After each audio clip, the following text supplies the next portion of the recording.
지금 우리가 태추가 지금 이제 시장 소비성까지 확보됐죠. 옛날에 묘목 볼 때는 사기꾼 소리 들었어요. 아, 저놈이 그 부유만 해도 잘 우리가 농사 지어 먹는데 조선종 상수를 심으려니까 안 한다더라고요. 부유만 심어도 됐다. 그 다음에 태추까지 묘목 사라 하니까 이놈 새끼가 나쁜 이상한 거 또 팔아보려고 그러고. 근데 지금 태추가 이제 식감이나 소비자층 인정돼야 되잖아요. 그럼 이제 농사 기법이 못 따라가고 있어요. 왜 못 따라가냐? 그거는 체내 저장 양분이 그 중간에 나타나고, 요게 이제 흐트리고, 태추가 좀 다른 나무에 대해 봐서 얼때다, 좀 무르다는 거죠. 무르다. 그러면 우리가 그 조직이 좀 잘 자라거든요. 그리고 저게 우리 단감을 재배해 보면 알겠지만은 그 부유단감이 당도가 높은 집이 잘 부러져요. 근데 태추가 잘 부러지죠. 약이요. 네. 그냥 톡톡 부러지죠. 거기 감 열려 있다가도 이 가지가 열려 있다가도 여름 지가 똑 부러져 버리죠. 그죠? 네, 그런 경우도 있고. 이 가지는 보면 큰 가지, 큰 어묵이 나온 가지. 그런데 여기 가지가 1년, 2년, 3년 차이 이렇거든요. 근데 요 앞에 가지가 아주 짧은 가지인데 쑥꽃이 될락하다가 안꽃이 바뀐 거거든요. 쑥꽃이 될라다 안꽃이 바뀌었어요. 근데 요 가지는 요 앞에 가지는 쑥꽃가지 같거든요. 쑥꽃가지에서 쑥꽃이 피던 놈이 그 사이에서 짧은 게 나와서 안꽃 분할을 한 거예요. 이 나무를 보면 원 가지에서 요 가지는 3년 전에 요 가지는 쑥꽃이 핀 가지고 그 가지에서 세 가지가 나온 게 그게 작년에 안꽃 분할을 한 거예요. 근데 이 가지는 가늘게 크기 때문에 이 가실의 횡이 작아요. 횡이 작은 걸 종으로 키우면 터지겠죠. 그래서 전체적으로 잎은 커 보이나 잎 두께가 얇아서 빨리 뿌리로 영향을 안 줬기 때문에 뿌리 발달이 잘 안 된다는 거죠. 그러면 이게 태추는 이제 이 태추단감을 재배하려면 다 따고 난 다음에 감사비로는 주면 안 되죠.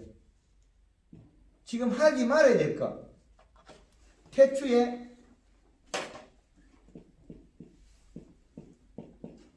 감사비로 절대 안 된다. 그죠? 이 감사비료를 주면 가을에 이게 지금 심은 면적이 산꼭대기 심은 것도 아니고 거의 벌판에 심거나 했을 때 얘가 동해가 잘 일어나는 종이에요. 잎이 크고 좀 얼때다. 그럼 조금 따뜻한 지방에 재배되는 종일 수도 있어요. 일본에서 개발되어 들어왔기 때문에. 그러면 감사비료는 절대 주면 안 된다. 그러면 수확 후에 이제 단풍을 들여야 된다. 단풍을 못 들였을 때면은 설탕이라도 시비해야 된다. 물 500에 15kg 한 포. 그 다음에 단풍 들이는 방법은 10월 달에 10월 초 이후부터 하면 되거든요. 가령 이때부터 낙엽 얼어 떨어지기 전까지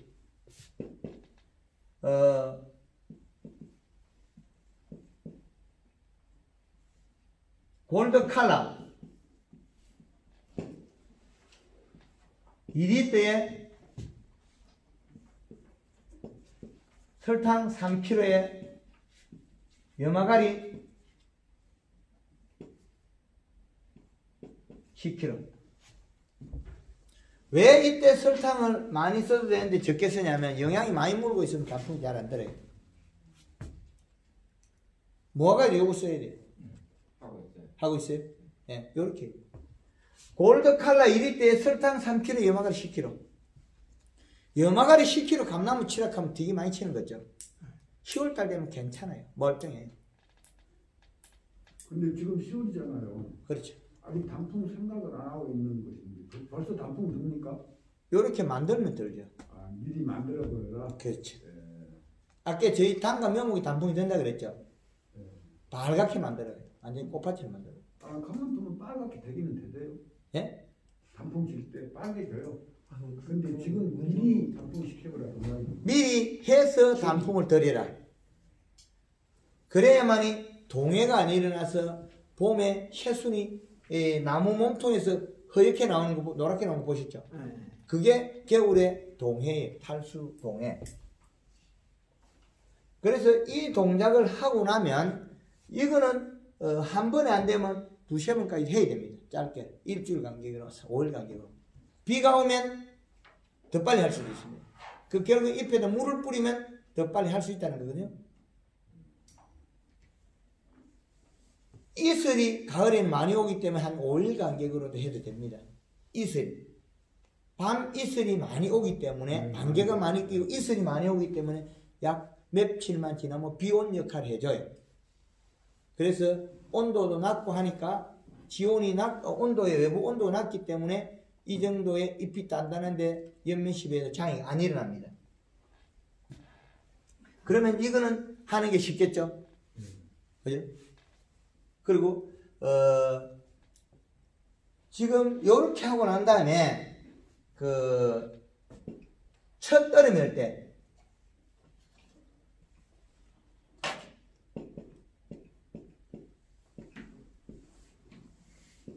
첫 떨음이 올 때 유막 코팅을 한다면 물 500에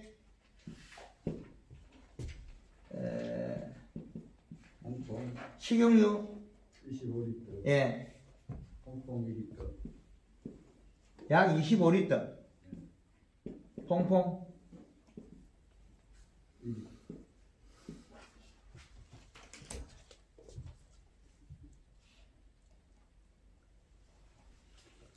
그러면 겨울에 피부가 보호되는 거죠. 물 20리터에 1리터죠. 예, 20리터, 1리터.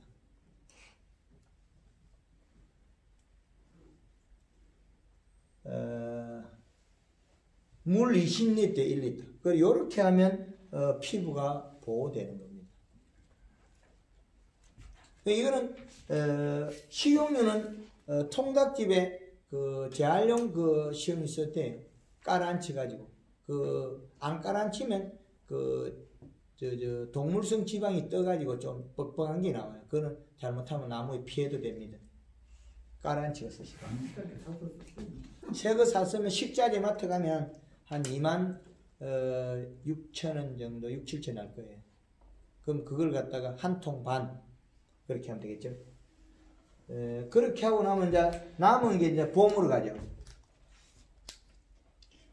봄에는 이제 목면 시비를 해가지고 얘의 몸속에 탄수화물을 늘려야만이 봄 냉해를 강해지는 거죠. 그러면 이때 우리가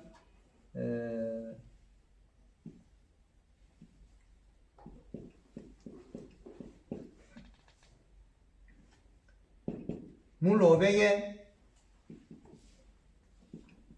설탕 15kg 한 포에 골드 그린 2리터. 예, 그린 2리터. 요거는 목매 시비는 2 내지 3회 해주면 좋은데 비가 올 때는 뭐 3번 뿌리고 비가 안 오면 2번만 해주면 된다 소리예요. 비가 왔을 때 이동시켜주는 양이 있기 때문에 그렇게 해주고 비가 안 오면 한 2번 정도.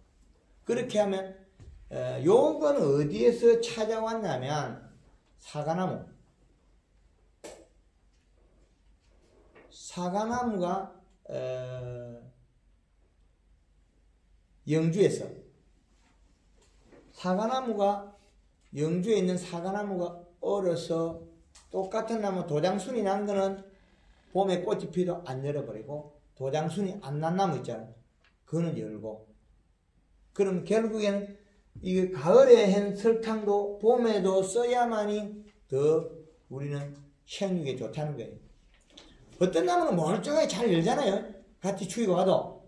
그 견디는 힘이 그 탄수화물 설탕이라는 거예요. 날짜 시기는 언제쯤이라고요? 예? 날짜는요? 날짜는 봄에 눈이 볼록해질 때. 3월달에? 눈이 부풀 때. 그래서 나기 전까지. 4월 초에요 그러면? 4월 초 좀 늦지 않아요? 4월 초에도 관계없어요. 결국엔 쓰는 거는 눈이 나와서 쓸 거니까. 우리가 눈이 나와서 일어난 피해를 막을 거니까요. 영양을 가지고 에너지는 가지고 있으나 우리가 나와서 실질적으로 혈순이 피해를 일어날 때 우리 조금 할 때 있죠. 그때 탄수화물 농도에 따라서 얼어 죽고 안 얼어 죽고 결정이 됩니다. 그때 도움을 주는 거예요.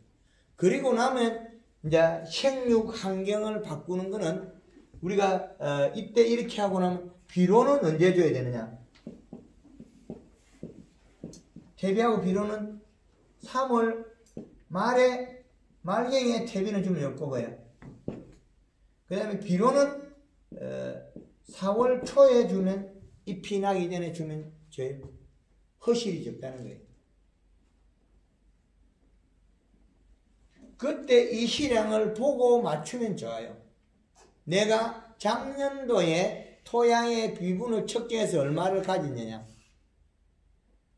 이시 측정기로 요걸 측정해가지고 작년도에 비분이 얼마나 가졌느냐에 따라서 처방을 하는 게 제일 좋습니다.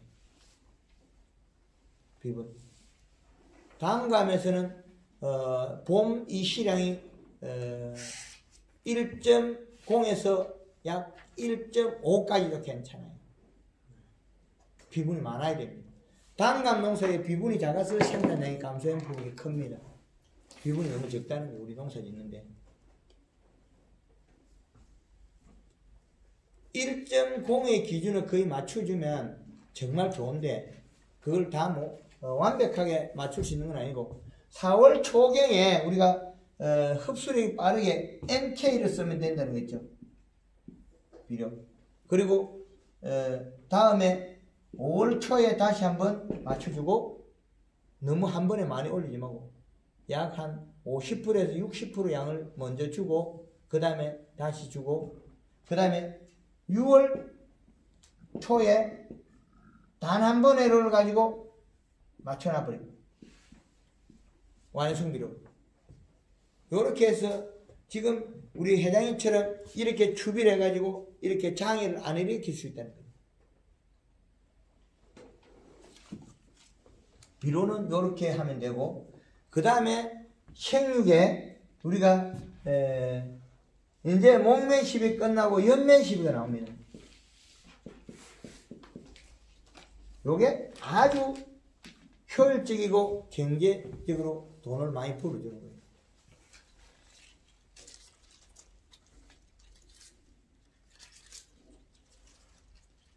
이 태추감은 옆구리에 줄거리가 없어요.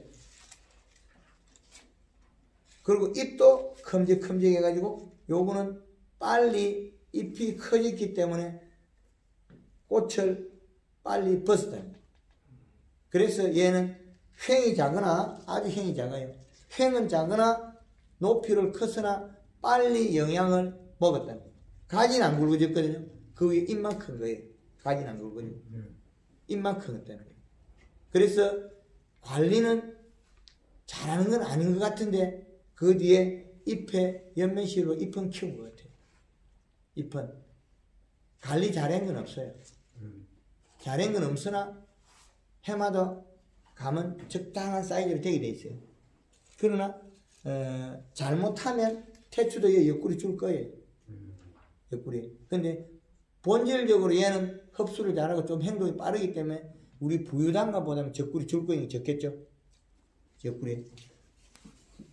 연면 시비는 일주일 만에 할 수 있으나 골드 그린 2회, 골드 칼라 1회 요거를 반복적으로 사용할 건데 여기에다가 사용할 때 혼합되는 게 설탕을 3kg 쓰겠다는 거예요. 언제까지? 7월 중순까지. 요 횟수를 반복하는 양에 따라서 잎의 크기나 두께를 바뀌어서 초기 생육을 바꾸는 거예요. 어릴 때 요 작은 잎을 빨리 키우면 그 다음 잎은 큰 걸 나오고 있어요. 그래서 불완전 본엽도 작은 잎도 놓치지 않고 키운다는 거예요. 한꺼번에 농부에서는. 그거는 목매십이 초기에 나오자마자 연매십이 횟수를 늘려서 행동을 배가시키면 잎이 빨리 커져요. 그거는 잎이 클 뿐이라 가지 굵기는 또 달라요. 5월달 6월달 가지 굵기를 계속 잎을 두텁게 만들어줘야 올해 쑥꽃이 핀 가지가 여름에 안꽃 분할을 해요. 그러면 태추를 줄일 수 있어요. 아주 중요한 사실이에요.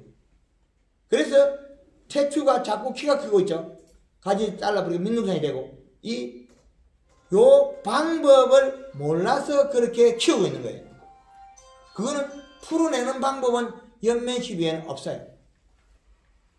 태추를 가지를 안으로 당겨 넣는 방법은 연매시비밖에 없습니다. 비분 맞추는 것도 물론 중요하고 그거 맞춰야 되지만 태추를 몸통을 부피를 체장 부피를 줄이는 것은 연매시비밖에 없어요. 쑥꽃이 피더라도 그 쑥꽃까지는 아래쪽에 피잖아요. 신초 길이가 긴데 아래쪽에 쑥꽃이 피죠.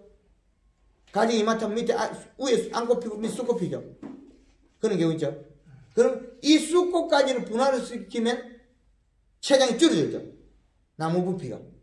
근데 이걸 다 자르고 또 위로 가면 더 높아지잖아요. 근데 이 농법을 개발을 못했기 때문에 엉뚱한 강의나 엉뚱한 전쟁을 가리키는 거예요. 아주 미련한 방법이죠. 좋은 방법이 나와가지고 제가 유튜브에 다 밝혀놨어요. 근데 가짜가 진짜인 양 지금 많이 떠들고 있을 거예요. 태추 전쟁한다 그러면서 이상한 짓 하죠. 그건 나쁜 짓이에요. 모르면 입 닫고 있어야죠. 함부로 입을 열면 안 되죠. 남의 피해자예요. 모르는 사람이 아는 양 가르치면 어떻게 됩니까? 다들 피해자로 만들죠.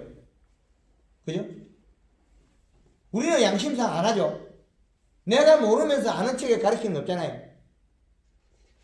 그러나 일부는 그게 망연하게 되어 있습니다. 가짜를 진짜이냐 합니다. 이 태추는 자기가 쑥꽃이 피기 때문에 쑥꽃까지는 그 결과모지 아래쪽에서 쑥꽃까지 잘 펴요. 굵은 데서. 그 피는 가지를 연매시비에서 잎을 두텁게 만들어 가지가 굵어지면서 체내 지향으로 축기게 되면 안꽃 눈으로 바뀌어요. 이제 정답이 나왔죠? 네. 그런데 지금까지 우리가 배운 거는 잘라고. 그 무식한 방법을 쓴 거예요. 체장 부피가 늘어나면 영양 전달 면적이 늘어나기 때문에 과일을 키우기 힘들어요. 농사 짓기가. 어렵죠? 그 자꾸 나쁜 방법을 자꾸 학산회가 가르쳐요. 지금 교육 방법이 늘어났거든요. 각지에서 교육을 많이 해요. 그러면 가짜를 많이 가르친 게 사과, 단감, 많아요. 딸기. 가짜를 너무 많이 가르치가 가짜가 진짜 년이 해가지고 경제적 손실, 농민들 피해를 크게 늘려놨어요. 이제 이해됩니까? 아일린이 하죠. 몰라도 돈 맞으면 가서 강의를 하죠. 그건 아니죠. 모르면서 돈 받으면서까지 강의하면 안 되죠. 한금을 하고 강의를 돈 주지 마라 그래요. 그건 뭐 돈 그게 중요하냐고.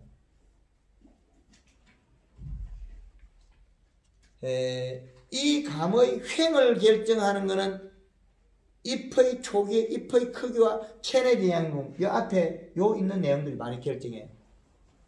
많이 영양소가 와야 되는데 피부가 건강해야 되는데 가을에 단풍을 들이고 겨울에 유막 코팅을 해주면 보호를 해줘야만 새순이 잘 자는 거예요. 약간 어른 나무 삐리삐리하게 눈이 잘 안 나와요. 열매도 잘해요. 작년에 건강했던 거는 작년에 건강했을 뿐이고 누가 망쳤냐? 체내 영양분 늘리나 감사비로가 동해를 더 일으킨 거예요. 이제 이해되죠? 잎이 단풍이 들어야 될 나무가 단풍이 안 들고 거기다 비료까지 더 줘서 잎의 두께나 이를 더 시킨 거죠. 그러면 잎이 얼어서 떨어지면 뿌리는 더 활동을 많이 하겠죠. 활동을 해서 비료가 몸속에 축적이 됩니다. 탄수화물이 축적이 돼서 겨울을 이길 수 있는 구조가 아니죠. 반대의 동작이죠. 겨울만 잘 이기면 내년 봄에 연면식에서 얼마든지 행동을 바꿀 수 있다. 단감은 뿌리가 5월 20일에서 나온다 그러죠. 5월 10며칠에. 그러면 잎이 다 자라있고 이미 결정이 과일 농사가 선택이 끝나버려요. 요 감은 뭘 얻어먹냐고, 뭘 먹고 사냐고, 요 잎의 크기에 따라 먹고 올 수 있는 그거거든요. 구조거든. 그러면 잎이 크면 지도 따라서 횡이 넓어진다. 잎이 두꺼워지면 종방향은 올라간다. 높이. 그러면 이건 높이면 올라갔죠. 그러면 횡이 작았다. 그러면 꽃눈 분화에서 작년에 체내제행 모둠이 열약했다. 요 짧은 가지 지금만 5cm, 7cm 가지에서 나왔는데 이게 크겠어요. 그리고 그 어미 모체가 가지가 또 쑥꽃 가지였잖아요. 전체의 관이 부족하죠. 나무가 삐리삐리한 상태에서 여러 가지 달립니다. 가지가 해창해창하고. 그런 구조적인 문제가 이렇게 다 풀면 나와요. 지금까지 알던 방식하고 달라진 게 이 부분입니다. 그리고 우리가 이제 요 방법으로 골드이나 골드 칼라 살포하고 그 다음에 7월 중순 되면 생식되는 거 돌려버려요.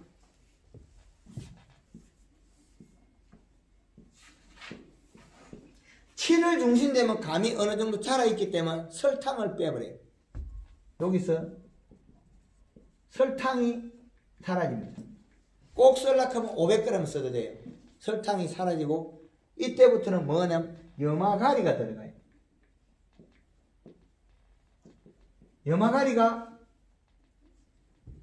이 염화가리가 얼마 들어가냐면 7월달에 온도 많이 안 들어갔기 때문에 3kg씩 소용이 됩니다. 7월달에. 그럼 8월달에는 염화가리가 1kg 내지 2kg만 써라 그래요. 첨가에. 골드그린, 골드칼라를 사용하는 것 중에서 7월 중순부터는 골드칼라만 씁니다. 칼라 1.5리터만 쓰죠. 그래서 염화가리를 쓰고 온도가 뜨거운 8월 달에는 염화가리를 1kg에서 2kg. 뜨거우면 감이 dim이 비분을 가지고 있어요. 그런데 그 전에 연면식에서 잎이 두껍기 때문에 감이 잘 안 되어요. 그 전에 잎이나 몸을 형성했다는 거죠. 다시 9월달 가면 염화가리가 또다시 늘어나요. 온도가 낮아지면 염화가리를 조금 늘려서 숫기를 빨리 당기는 거죠. 9월달부터는 엽색을 보고 요거 엽맥에 노란빛이 얼마나 들었냐에 따라서 염화가리 감량을 내가 조절해야 됩니다. 뿌리로 준 비료도 올라오고 내가 연면시킨 것도 동시에 살아있기 때문에 이파리의 힘줄, 요거 힘줄이 지금 노란 게 보이죠? 요 노란 걸 보고 잎을 이렇게 보면 약간 흔들어 보면 노란빛이 나와요. 그 노란빛이 너무 강하면 과일이 잘못하면 물러져요. 그래서 가리양은 연면시할 때 9월달부터는 3kg를 쓸 거냐 1kg를 쓸 거냐 결정해야지. 내 잎이 너무 두꺼울 때는 3kg 쓰고 잎이 조금 얇으면 2kg, 1kg 낮춰야 됩니다. 자, 9월달부터는 염화가리 양을 1에서 3kg를 정합니다. 왜 이렇게 정하느냐? 잎의 두께에 따라서. 지금도 사과밭에는 염화가리 3kg 씁니다. 사과를 달려있는 상태에서. 워낙 비료를 안 주고 색을 못 내니까. 그래서 지금도 써라 그래요. 잎이 많이 떨어진 거는 2kg, 더 많이 떨어진 1kg. 사용 방법이 달라집니다. 그러면 우리가 영양제를 쓰면서, 그죠? 착색제나 뭘 쓰면서 3kg짜리가 있는가요? 없죠? 한 통에, 우리 500 한 통에 3kg 요약하는 거 없죠? 염화가리 3kg면 영양제 중에서 엄청나게 좋은 거예요. 거기다 골드 칼라 1 2리터 쓰면 총 5kg죠. 10배로 좋은 거다. 농도가 10배죠. 500g 10개에 5kg잖아요. 염화가리는 가루잖아요. 말란 거잖아요. 그 액상으로 치면 15배 정도 되겠죠. 농도가. 물로 희석해 놓기 놨을 때. 그리고 저희 제품들이 무거워요. 골드그린, 골드 칼라가. 상당히 무겁습니다. 말통 무게가 15리터가 합해가 어떤 거는 심지어 20kg 나가요. 물의 비중보다도 높을 거예요. 무겁죠? 들어보니까. 용해도만큼 녹여서 많이 주고, 영양을 축적시켜서 주고, 영양분을. 거기에다가 사용 패턴까지 맞추고, 사용 방법, 작물에 따라서.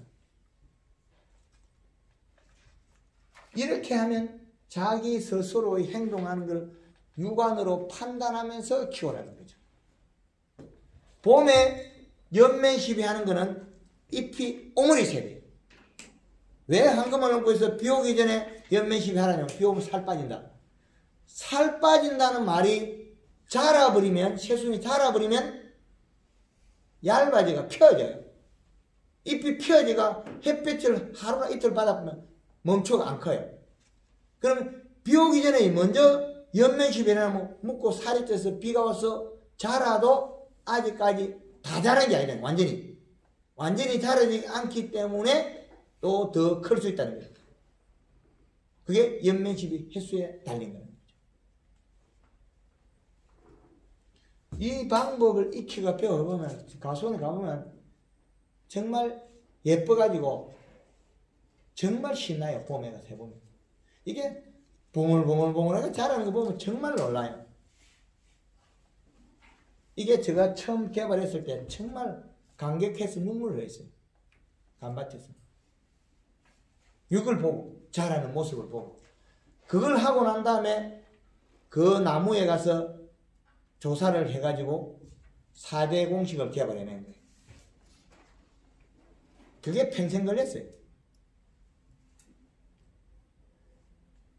지금 이 내용들이 책에 나오는 거예요. 안 나오잖아요. 새로운 학문을 개발해가 발표를 했기 때문에 안 나오겠죠. 그러면 지금 기존에 있는 우리나라에 있는 방법과는 전혀 다른 방법이에요. 그리고 요거는 상용 언어를 써도 되는 공식적인 개발해놨는데 우리나라에 연구소에서 이걸 써야 되는데 안 쓰고 있어요. 일본에서 표기하는 구닥다리 이걸 아직까지 쓰고 있어요. 아주 나쁜 거예요. 신품종을 개발해가 발표할 때는 그 원종의 최고의 좋은 부분을 발현해가지고 발표를 해야 되는데 뭉뚱그려서 발표한다는 거죠. 우리 농민들이 바보가 아닌데 마치 바보인 양 가르치고 있어요. 아주 나쁜 방법이었어요. 우리가 뭘 해야 돼요? 제대로 잘하라고. 연구하는 사람들이 정확하게 잘 만들어내면 그 다음 하는 방법은 아주 쉬워요. 우리가 사용하는 스패너 다 수치가 있죠. 10mm 볼 때는 10mm 스패너 쓰면 되죠. 근데 연구하는 측에서 그렇게 해야 돼요. 단감도 하나의 식물이지만은 이 하나를 규격화할 수 있다는 거예요. 자라면. 그래서 그 방법을 먼저 제시해놨으면 그게 서로 상생해서 좋은 방법을 이 나라에 발전을 시켜야 되는데 아직까지 구닥다리를 쓰고 있습니다. 그건 우리 자기네들이 못하면, 연구소에서 못하면 우리 농민들이 연구소에 있는 직원들을 일깨워서 그 사람들을 쓰게 바꿔야 돼요. 연구소의 직원 것이 개인 것이 아니고 우리 국가 것이고 우리나라의 것이에요. 그러면 자기네들이 감정이나 자기네들 전체 생각대로 하면 저그 집에 가서 일해라 그래야 돼요. 연구소의 직원들이 우리나라에 자기 개념이나 자기 생각대로 너무 많이 움직이면 그거는 너희 집에 가서 해요. 월급 받지 말고. 그러면 우리도 앞으로는 우리 권리에 맞는 응당한 대가를 요구해야 돼요. 그게 우리 농민들이 이제는 정보가 아주 빠르고 많은 지식을 가졌기 때문에 우리 스스로도 발전해야 되고 우리가 기술 지원을 받아야 될 연구소나 각 기관에서도 우리가 리드를 해야 돼요. 그쪽에서 능력이 떨어지면 우리가 리드해 줘야 돼요. 그래서 일깨워서 같이 상생해야 되는 거예요. 이 부분 좋은 거 아닙니까? 이 부분에 박수 한번 치고. 하여튼 우리가 리드를 해도 되고 우리가 리더 쪽에 맞으면 같이 호응해서 그 방법을 상생시켜야 된다. 그죠? 그 단감에서 태초에서는 이렇게 많은 요게 제가 2015년도에 그 이전에 다 밝혀놨는지 알아야 돼요. 쑥꽃에서 앙꽃으로 전환하는 게 아주 쑥꽃 핀 가지에서 그러면 쑥꽃 핀 가지는 가지가 시초 가늘거든요. 그 가지 가는 거를 빠른 시간에 잎을 두께를 두텁게 만들어서 잎에 있는 영양소 뿌리로 가서 뿌리가 영양을 다시 받아서 빨리 이동해야만이 쑥꽃 가지, 쑥꽃 핀 가지를 앙꽃 가지로 바꿀 수 있다는 거예요. 시간이 촉박해요, 그건. 초반에 목맨십이, 연맨십이 이게 상당히 빨라야만이 바꿀 수 있다는 거예요. 쑥꽃 가지, 쑥꽃 핀 가지를 앙꽃 가지로 바꾸는 게. 그걸 이미 다 데이터를 다 가지고 있다는 거예요. 하면 되니까. 그러면 우리는 태초가 자꾸 키가 크니까 불편하죠. 그래서 뭐냐니까 쓸데없는 예비지 만들고 있죠. 네, 애기 만들고. 그 무식한 방법을 왜 쓰냐고요. 지금껏 그게 맞는 방법이라고 했었죠. 그 전에 제가 다 발표해놨어요. 누군가는 더 잘하는 사람이 있거든요. 제가 그 전에 예비지 만들어지고 쑥꽃까지 앙꽃까지 만드는 게 동영상에 유튜브에 있습니다. 다 해놨어요. 쑥꽃가지를 앙꽃가지로 바꿔야 되는데 쑥꽃가지 따르고 자꾸 키만 키우는 농법이라고 있죠. 그 미래라는 방법이 어디 있어요. 지금 요 가지가 그 이야기 하잖아요. 쑥꽃가지에서 다시 가지가 나와서 꽃눈 분할해서 앙꽃이 맺었다. 그래서 요 전체가 가늘다 보니까 감이 횡이 잡아요. 높이가 크니까 대가 전부 틀리겠죠. 이런 현상이 일어난다는 거예요. 그리고 지금 시기에 이 색 정도면 이 나무는 혈액이 그래 좋지 않아요. 다 끝나고 그거 못 따고 안 따고 판매 못 하는 거예요. 그렇죠. 그 가지가 가늘어. 가지가 가늘어. 가지가 가늘다 소리는 봄에 새순 나는 시기는 같았으나 요 동작을 안 일으켜 준 거예요. 그래서 이건 떨어진 거예요. 아까 뭐라던가 제가 황금을 놓고 보면 초기 요 순이 나는 시기가 같기 때문에 꽃피는 시기가 같기 때문에 초기 연면식에서 잎의 두께를 같이 만들어주면 과일이 같이 익는다 그러죠. 크기도. 요건 안 했다. 그러면 그 태추가 지금 대부분 아니면 생리적으로 배꼽이 큰 걸로 알고 있거든요. 예. 근데 이게 변할 수 있다는 소리죠. 배꼽 자체가 예. 안 크게 나온다는 소리죠. 예. 갈리면 잘하면. 예. 없어 저것이 큰 놈에는 없어요. 큰 놈이 없습니다. 말씀 정확합니다. 왜 그러냐면 얘가 횡이 크고 키우면 자기 집만큼 크기 때문에 이게 안 늘어져요. 네. 근데 지금 감을 보면 적잖아요. 근데 요것도 잘 안 터져요. 요것보다 더 작은 얘들이 그래요. 그죠? 꼭지 떨림 다 일어났죠.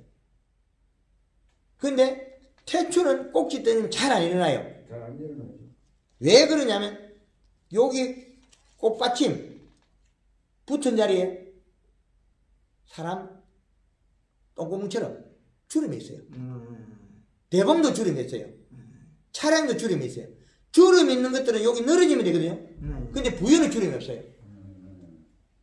여기 뒤에 감, 꽃받침하고 과육이 붙은 자리에 태초는 주름이 있어요. 대과정이 돼서. 근데 부유는 주름이 없어요. 상수 성분 주름이 없습니다. 그게 해딱 들리죠. 요 붙은 자리에 주름이 있는 건 주름만 펴주면 되잖아요. 주름이 없어요. 주름이 없으니까 톡 터져버리죠. 사과 같은 경우에는 꽃핀 자리가 안에 쑥 들어가 있어요. 배는 맥혔어요. 배는 터지면 아래쪽이 터지고 사과는 맥혔으니까 이게 늘어지면 되겠죠. 이만큼 들어가 있으니까 팽창 늘어지면 안 터져요. 위에 터져요. 꼭지 붙은 자리에 사과가 똑똑해져요. 그 종방향이 짧아지거든요. 그와 총엽이 작아서 그렇다. 그럼 우리도 요 잎을 키우고 초기에 연면십이 열리면 당연해도 방지가 돼요. 이제 이해되죠? 꽃눈 문화도 빨리 시켜요. 어떤 방법으로 초기에 연면십을. 그 남철이 씨 그 사진 올리고 유튜브 올리는 거 있죠? 뒤에서 제가 서브하고 있잖아요. 예, 좋다고. 태초를 아무리 많이 열려도 괜찮아요. 그 다음에 열려요. 거기 특징이 우리가 태초가 위로 올라가잖아요. 네. 그 집은 이제 부인처럼 키워놨어. 그렇죠. 올라갈 이유가 없잖아요. 초기에 꽂는 분할을 작은 가지에 쑥꽃까지 안고 꽂는 분할 시키면 돼요. 그러면 키가 작을 수 있어요. 그리고 안에 몸속에 작은 가지들 있잖아요. 안에서 태어나는 객가지들, 작은 친초들. 그거를 꽂는 분할 시키면 자꾸 몸 체장이 줄어들어요. 그게 연면 11에서 그렇게 만드는 거예요. 누가? 설탕과 골드 그린, 골드 칼라. 요거로서 만들어요. 철에 남철이 씨 그 형님이, 마을의 형님이거든요. 그 큰 대기업에 나가시다가 그 최고위까지 가시다가 팀장까지 가시다가 이제 정년퇴직 하셨는데 가니까 한 4, 5년 전이죠. 2015년도요. 6년도에 엄청 퇴출이 달았어요. 부유만큼 달아버린 거예요. 가지가 요만해요. 그래서 올게 달리겠냐. 형님 걱정하지 마라. 내가 이거 연구 다 해놨는데 뭘 걱정하나. 보면 연면십에 길다하면 요거 또 달리고 내년에 또 눈 만드니까 걱정하지 마라. 지금까지 끌고 있잖아요. 어떨 때는 보면 이파리 개수부터 감이 더 많은 것 같아요. 그 올해는 또 유막 코팅 해가지고 삐리삐리 죽어가서 나무 살려놨잖아요. 야번에 유튜브 영상에 올라와 있어요. 다 올려놨거든요. 그 이제 기존에 있는 기득권 교육자를 저 파견다시키고 제가 그러니까 안다고 옛날에 뭐든지 떠들다가 제가 강의한 내용 유튜브 내용 보니까 지하게 한 게 다 가짜거든. 단감 밴드 입 싹 닫고 아무도 말 안 해요. 내가 한번 영상 올리면 끝나니까. 배 밴드에도 아무도 입 안 열어요. 왜 저기 알고 있는지 다 가짜니까. 마늘 밴드 거기는 내가 쫓겨났어. 왜 그러냐면 그 무식한 것들이 또 집단을 훔쳐가지고 내가 작당한 거예요. 비료 많이 줘요. 비료 많이 줘야 되는 거예요. 그래서 마늘 밴드에는 많은 정보를 알렸다고 상을 주고 그 다음에 또 요 얼토댕태 하는 것들이 작당을 제가 내를 탈퇴를 시키고 그게 모르면서도 아는 척 하는 사람이 많더라. 그게 지금 현실이에요. 그럼 이제 다 과학적으로 밝혀지겠죠. 그래서 요거는 제가 다 밝혀놓은 내용이 몇 년 전에 다 밝혀놨어요. 근데 지금 사용만 하면 됩니다. 그러면 농자재는 적그가 들어있을 뿐이지 다른 거 없잖아요. 싼 걸 샀으면 돼요. 근데 황금알농법엔 골드그린 골드 칼라를 써가 사과 농사지면 사과가 갈변이 안 일어나요.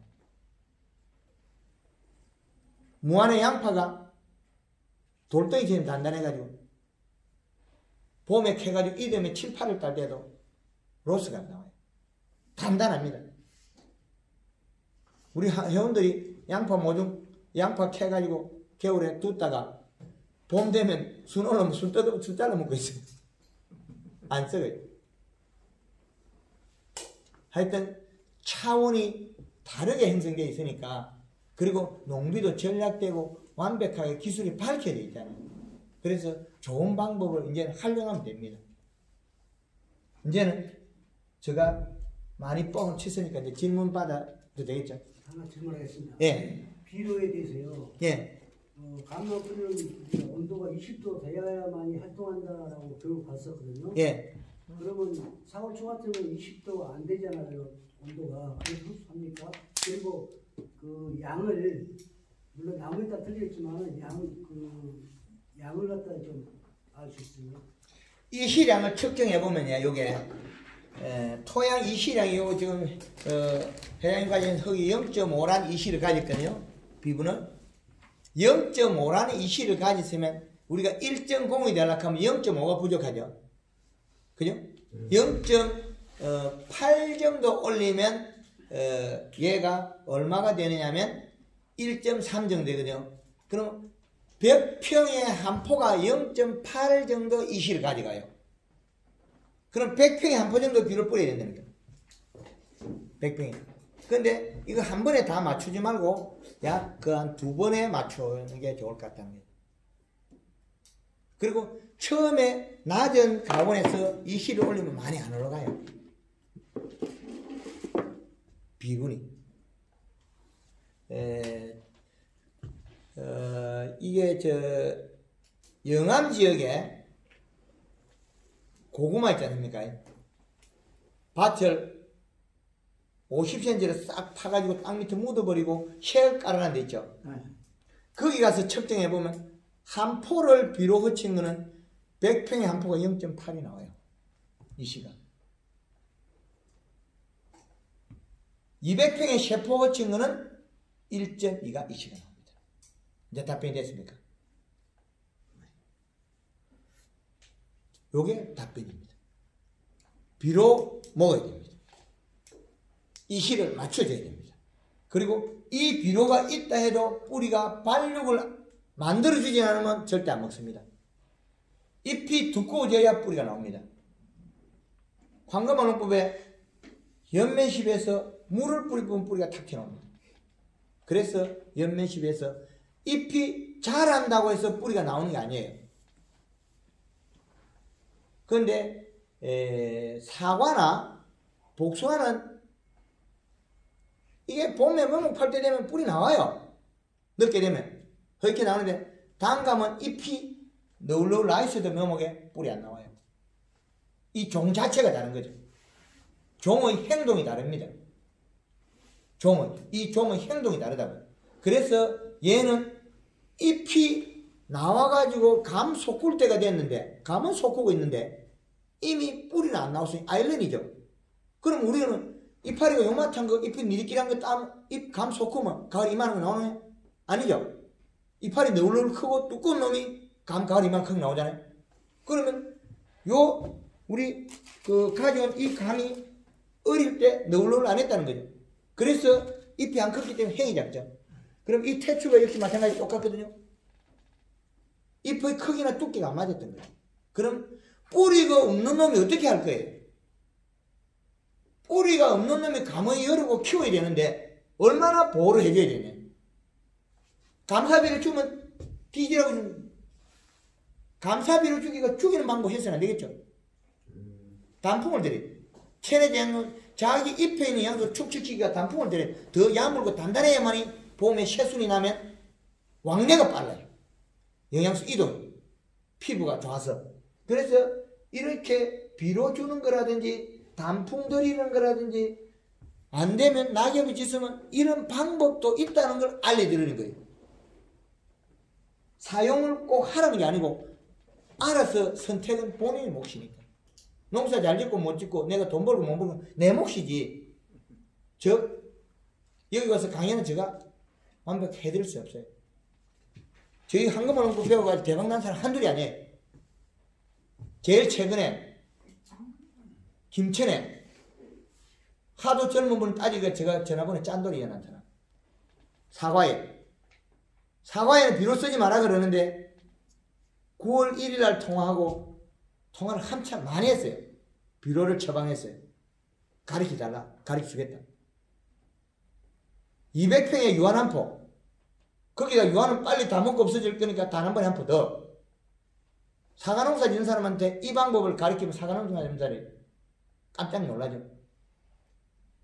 요렇게 하고 연면 시비는 비가 오면 할 수 있다. 비를 맞으면. 9월 5일부터 약 10일간의 연면 시비 5번 했어요. 9월 달에 사과밭에 연면 시비 7번 했거든요. 사과는 완전히 이래 바뀌어버렸어요. 지금 저하 죽으려고 그래요. 빠른 시간에 다 키울 수 있는 방법이 있어요. 그러나 우리 단감에서는 정말 정확한 데이터가 없고 낙후되어 있어요. 기술이. 그리고 단감은 함부로 키우면 안 된다는 게 또 숨어 있어요. 왜? 부유라는 품종이 요걸 떼면 감하고 꽃받침하고 붙은 자리가 똥구멍이 주름이 없어요. 어릴 때 안경을 함부로 키우면 이거 터져버려요. 사과 같은 건 키워도 꽃이 핀 자리에서 구멍이 쑥 뚫려 이래 돼 있어요. 커도 안 터져요. 이래 사각으로 사과 커도 안 터져요. 사과 요렇게 좁혀다가 팽이처럼. 근데 구멍이 꾹 뚫려가지고 이래 쑥 커도 안 터지죠. 단감은 조금만 크면 톡 터져버려요. 부유단감 해냈어. 태추는 잘 안 터져요. 왜? 꽃받침이 붙은 자리에 주름이 있다. 더 확대돼도 괜찮다. 그래서 이 종을 확인할 때는 다 아래 위를 까봐야 됩니다. 조사를 할 때 다 뜯어보고 쪼개보고 해야 돼요. 그래야만이 우리가 이 종을 다룰 때는 어느 부분이 중요하다. 부유단감을 재배하거나 태추를 재배할 때는 이 연면십이 엄청나게 중요하잖아요. 뿌리가 없는 나무기 때문에. 뿌리가 빨리 안 나오기 때문에. 뿌리를 빨리 뻗쳐줘야 되고 뿌리 나오기 전에 지상부 노출된 면적에 영향을 먹어서 키워야 되니까. 그래서 행동을 배가시켜줘야만이 따라잡아요. 5월달에 뿌리 나오고 언제 따라잡아요? 복숭아 사과 있는 것들 그 전에 뿌리 튀어나오는데 그 종 자체가 행동이 그리 둔하다는 거예요. 그래서 요 놈들은 그 대신 다른 부분이 강하게 돼 있어요. 수명이 강하다든지 그런 건 있어요. 단감은 몇백 년 사는데 사과종은 몇백 년 잘 못 살게 돼 있다. 그 구조가 다르다. 행동 구조가. 그래서 우리가 재배하는 종들은 단감 종류에서는 연면 시비가 다른 종도 역시 마찬가지지만 이거 엄청나게 중요해요. 그리고 비료도 적정량을 줘야 돼요. 그 양을 주고 잎을 두텁게 해줘야만이 뿌리가 뻗어서 흡수를 한다. 또 다른 거 질문 있습니까?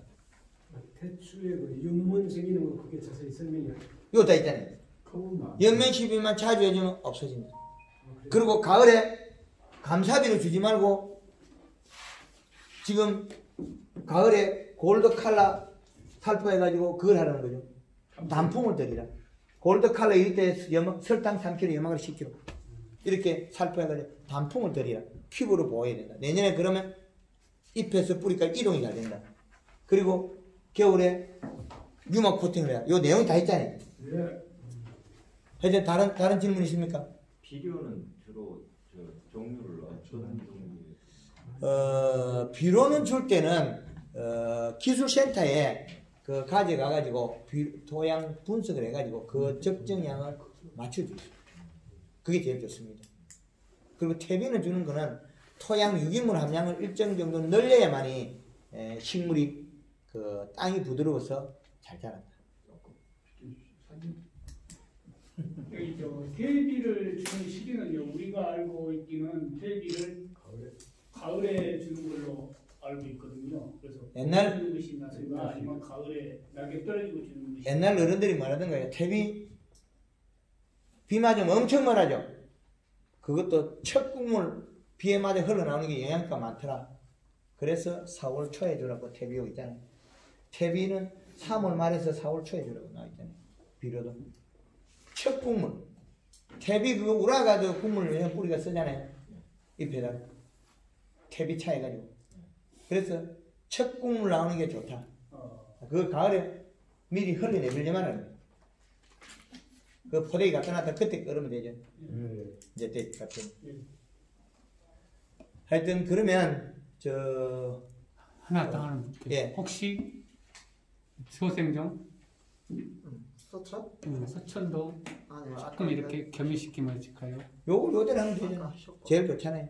그게 걔네는 단풍은 지하에서 얼쭉 드는데 태추가 그 서촌이 문제는 뭐냐면 이 겨울에 탈수 때문에 유막 코팅을 꼭 해야 돼요. 그리고 목면시 해가지고 키우면 걔들이 불량가가 발생률이 줄어들겠죠. 좀 부족한 점이 있습니까, 회장님? 골드 그린하고 골드 칼라 그 유효기한이 어떤 말입니까? 말통이 터질 때까지. 말씀을 쓰일 때까지. 말통이 터질 때까지. 유효기한이 없어요? 예. 그다음에 그 주성분 있잖아요. 주성분. 예. 골드 칼라, 골드 그린의 주성분이 뭡니까? 없어요? 모리브데나 궁산.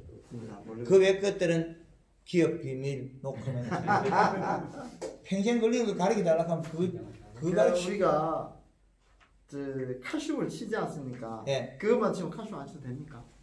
골드 그린하고 골드 칼라 쳤어. 사과가 깎아놔도 그 색깔이 뽀얗겠죠. 네. 양파가 돌덩이처럼 야무르겠죠. 네. 그건 눈치가 있어야죠. 네. 아니 눈치는 저는 어떤 게 더 많이 들었어요. 예? 어떤 게 더 많이 들었어요. 다량으로 다 들어있기 때문에 쓰라는 게 없잖아요. 네. 설탕은 연막을 다른 거면 쓰지. 그게 뭐 첨가라는 거 없잖아요. 다량으로 들어있습니다. 네. 이야기만 제대로 그거 뭐 뻑 안 칠 뿐이고. 알겠습니다. 강원도 그 저 배추 무 사마귀병 네. 골드그린 골드칼라 설탕 해결하잖아요.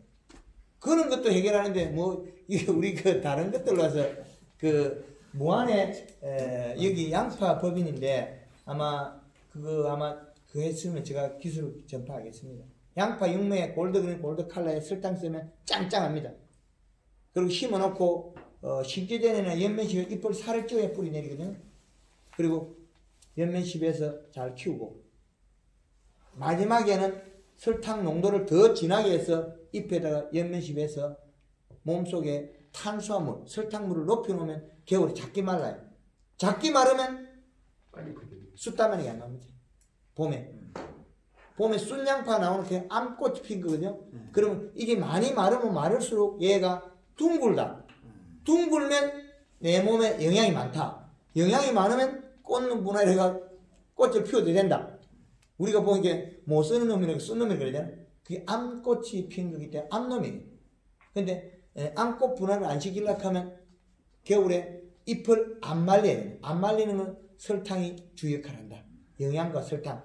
그리고 비료량. 양파의 비료를 기비를 얼마나 줘야 되느냐. 심을 때는 작아야 되고 봄 되면 많아야 된다. 그러면 단 한 번에 완효성 비료 잘 안 녹는 거 100평당 5개 됩니다.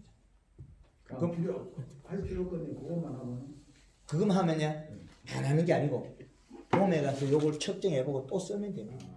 그리고 연면십하고 양파에는 녹균병이 제일 취약한데 양파 녹균병에 전착제를 쓰면 내일 죽고 전착제 안 쓰면 캘 때까지 안 죽는다. 전착제를 쓰고 살포하면 3일 안에 다 말라지고요. 녹균병 말고는 전착제 써도 되죠 또. 전착제 자체를 한 것만 놓고 쓰지 마라 그러는데 왜 또 써요? 전착제를 쓸 때는 깍지벌레, 응애 그런 거 있을 때만 전착제 써라 그러고 전착제를 쓰지 마라 그러는 한 것만 놓고 전착제 맞아도 돈 드니까 쓰지 마라 그래요.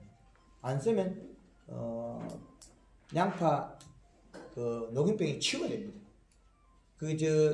올해 저쪽에 다른 지역에서 교육받으러 온 사람이 작년에 양파 농약이 많이 사놨어요. 그리고 올해는 농약방에 한 번도 안 가고 양파 농사 지었어. 그게 작년에 전작제도 안 쓰고 전작제가 없은 거예요. 그 농약만 치는데 양파 배가 안 들어요. 한 사람은 같이 두 분이 왔는데 한 사람은 양파 약 사러 가면 전작제니까 전작제 찍고 다 말라지고 그게 분을 벗겨가지고 안 좋은 작물들이 많습니다. 그러니까 분 벗기는 거는 아주 자기 보호막인데 그걸 벗겨버리면 양파 같은 건 녹균병이 이미 오고 있잖아요. 그럼 오고 있다는 건 포자가 엄청나게 많다 소리예요. 그 약만 치면 될 일을 분을 홀라당 벗겼으니까 그냥 3일 만에 싹 다 말라져요. 하여튼 그거는 아마 꼭 그렇게 하시면 좋을 것 같습니다. 감나무 융합 코팅은 의미에도 적용하겠네요. SS기 불어버리면 거의 땅바닥에 있는 응애가 거의 90% 싹 다 죽어버려요. 이듬해 거의 없어요. 사과밭에 작년에 복숭아밭에 융합 코팅한 농장에 올해 응애가 발생 안 해요. 쬐끔 발생하고 거의 없어요. 그건 하여튼 약대로가 뿌리느냐 SS기 뿌리느냐 차이예요. 약대로 뿌리면 좀 빈 곳이 생기겠죠. 근데 SS기에 뿌리면 그 기름이 온 전체 밭에 날아가기 때문에 응애, 깍지벌레, 뭐 진딧물 이런 거 총채 이런 것들은 우리가 12월 달에 얼음이 올 때도 아직까지 움직여요. 먹고 살라고. 걔네들이 왔다 갔다 하다가 달라붙어가 다 죽어요. 그래서 밀도가 엄청 떨어집니다. 상당히 좋은 방법입니다. 한 가지만 더 여쭙겠는데요. 우리 감농가에서 올해 가장 심각한 문제가 예. 탄저병 때문에 아주 골치가 아프거든요. 혹시 탄저병에 탄저병에 대해서 혹시 좋은 할수 있나 싶어요. 약탈 치면 되고 그 탄저병 위에서 옷을 앉는 거거든요. 탄저병은 이래 그 돋보기 큰 거 있죠. 그 다이소나 그런 데 가면 한 문구 인터넷 가면 싸요.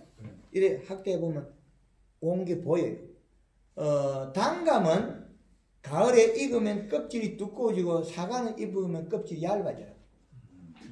그래서 단감은 우리가 유리한 면인데 그 초기에 약을 안 치서 그런 거예요.